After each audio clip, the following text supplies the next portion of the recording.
There was a ballot that was rejected first. Live mula sa GMA Network Center, ito ang 24 Oras. Magandang gabi po, Luzon, Visayas at Mindanao. Hinahanap na ang nakatakas sa target ng buy-bust operation sa Bocaue sa Bulacan na nauwi sa engkwentro. 2 pulis ang nasawi roon matapos pagbabarilin ng suspect. 200,000 pisong pabuya ang alok sa makapagtuturo sa kanya. At nakatutok si June Veneracion.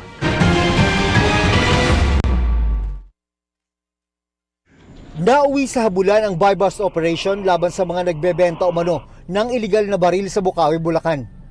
Naaresto ang isang suspect pero nakatakbo ang kapatid niya. At nang tugisin siya, Dumating ang pulis, naunahan at napatay niya ang pulis na unang humabol sa kanya. Tumakas ang suspect gamit ang mismong motorsiklong sinakyan ng pulis at tangay niya ang service firearm nito. Isa pang pulis ang humabol sa suspect pero nabaril niya rin ito. Ang ginamit na baril ay yung kinuha po niya doon sa isang pulis. Nauna po niyang binaril. 200,000 pisong pabuya ang inilaan ng Central Luzon Police at munisipyo ng Bocaue para sa makakapagturo sa pumatay kina Police Staff Sergeants Dennis Codyamat at Gian George de la Cruz. Talagang hindi ito papahuli ng buhay po sa tingin namin dahil nga based doon sa information provided ng informant, itong magkakapatid ay involved talaga sa pagbebenta ng baril. Naulilan ni de la Cruz ang 5 anak. Tragic po. Masakit po, napakasakit. Kaya po ako, hindi ko alam kung kailan ko matatanggap. Ang hindi ko lang po yung hustisya. Bilang pagkilala sa kabayanihan ng 2 pulis, ginawaran sila ng medalya ng kadakilaan. Yun po yung sisiguraduhin po natin sa mga naiwang mahal sa buhay po ng ating 2 pulis na makakamit po nila yung kanilang hustisya. Para sa GMA Integrated News, Jude Veneracion, nakatutok, 24 Oras. Humangtong naman sa pagbangga ang paninita ng isang rider sa isang jeepney. Sabi ng rider, tila ginawang terminal ng jeepney ang isang intersection. Narito ang eksklusibo kong pagtutok. Sa gitna ng ulan, nabangga ng pampasaherong jeep ang dilaw na scooter na ito pati ang rider. Muling umabante ang jeep. Kinumpronta ng rider ang jeepney driver, maya-maya'y mabilis agad umalis ang jeep. Nangyari ito sa JP Rizal sa boundary ng Makati at Taguig nitong Sabado ng hapon. Shock po talaga ako eh. Natakot po ako kasi jeep po yung aararo sa akin eh. Natamaan nga po itong kanang binti ko. Masakit pa rin. Natrace kalaunan ang lokasyon ng driver na agad ding sumuko. Ayon sa rider, bago ang insidente, sinita niya ang jeepney driver na mistulang ginawa raw terminal ang kanto ng intersection. Kahit naka-green light raw, pumako raw ito roon at doon anya nag-abang ng pasahero.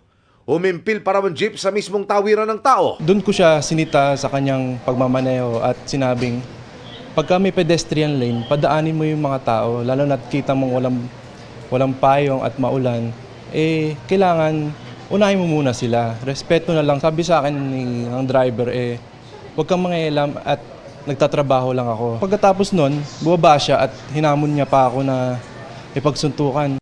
Kanina, sinampakan na ng reklamong attempted homicide at malicious mischief ang driver ng jeep. Tumanggi siyang magbigay ng panig sa amin, pero ayon sa magulang ng rider, humingi ito ng tawad sa kanila. Sabi niya, nabigla daw siya sa pangyayari. Ngayon, sising-sisi siya. Hindi niya raw ina-expect na ganun, hahantong sa ganun yung pangyayari na makukulong siya.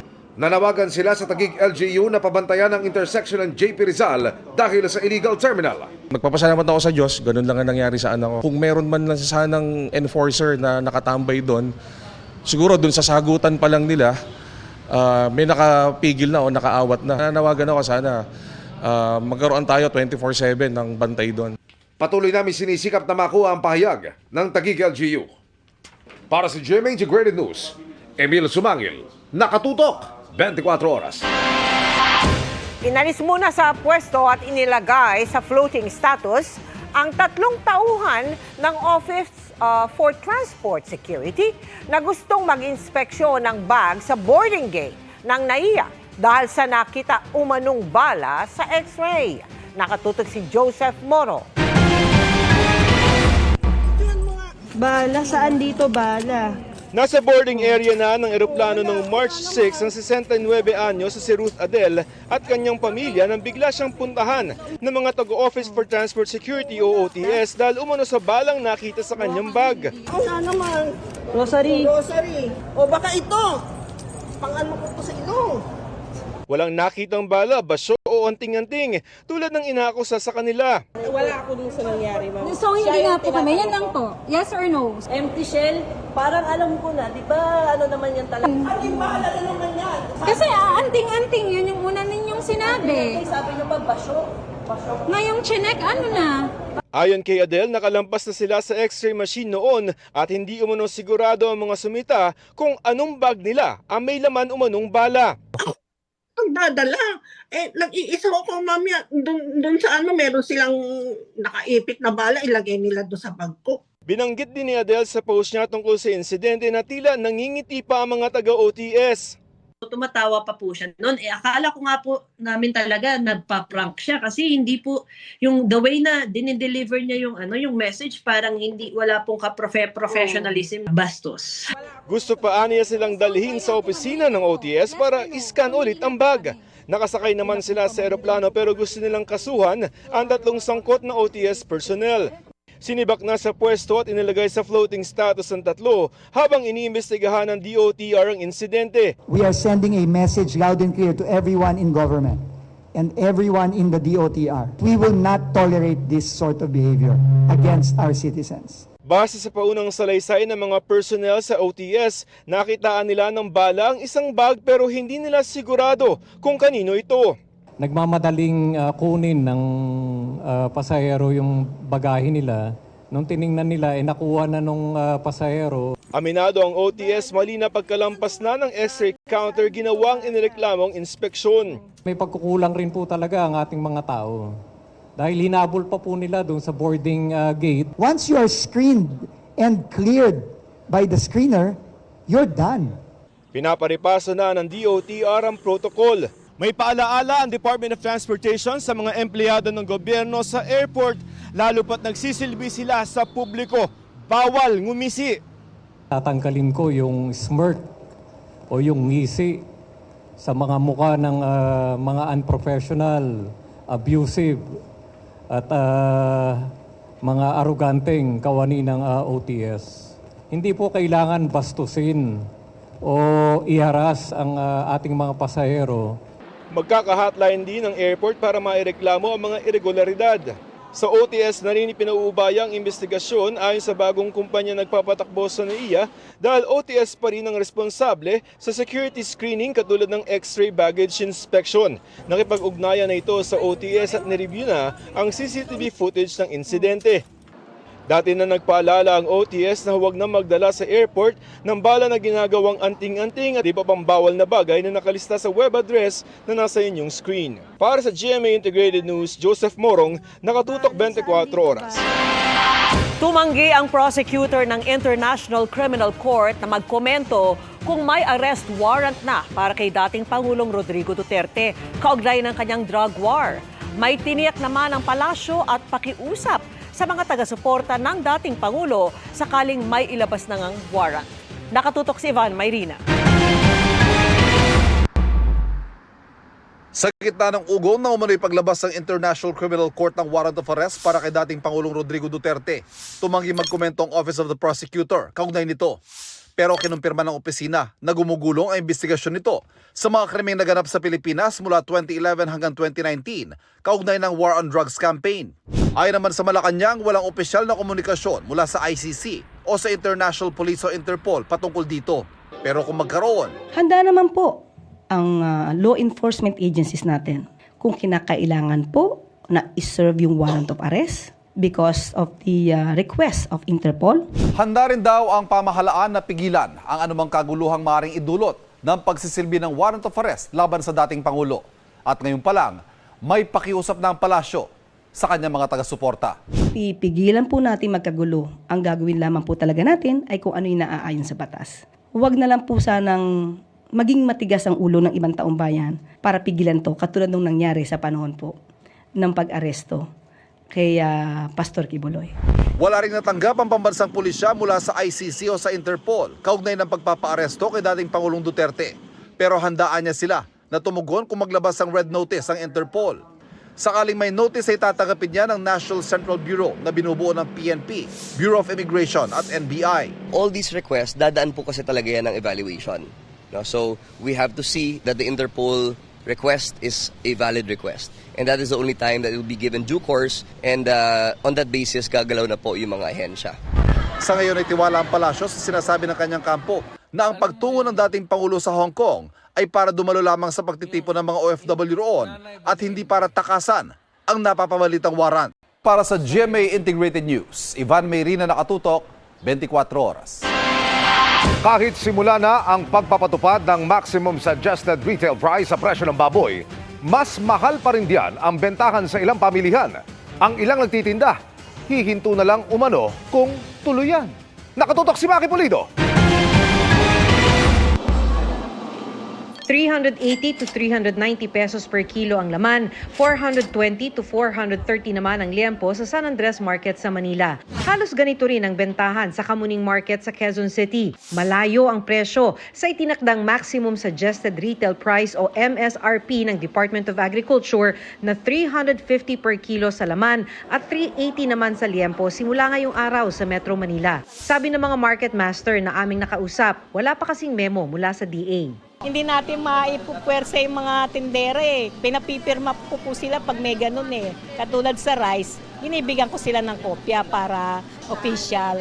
Kung ituloy raw ng DA ang MSRP nang hindi nagbabago ang presyo ng bagsak sa kanila, sabi ng ilang tindera, titigil na lang silang magbenta. Sabi ni Faina, 315 to 320 pesos per kilo ang bagsak sa kanila ng trader. Ibebenta nila ito ng 380 to 390 dahil kailangan nilang magpatong ng 60 pesos per kilo para sa pambayad ng pwesto, tauhan, kuryente, tubig, plastic at iba pa. Kung susunod sila sa MSRP, nasa 30 pesos na lang ang patong nila. Magsasara na lang po muna.